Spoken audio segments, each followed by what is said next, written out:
Thai fish in green curry. Ingredients: Thai green curry paste 2 tablespoons. Coconut milk 400 grams tin. Sugar snap peas 200 grams. Skinless fish fillet 400 grams, use white fish or salmon or trout or a mixture, cut into biggish pieces. Fish sauce to season. Red chili 1, finely sliced. Coriander leaves a handful, chopped.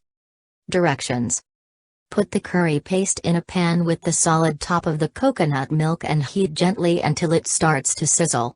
Add the rest of the coconut milk, bring to a simmer, add the sugar snaps and cook for 1 minute. Add the fish and cook gently for 3 minutes or until the fish is cooked through, then season with a few splashes of fish sauce. Sprinkle on the chili and coriander, and serve with rice.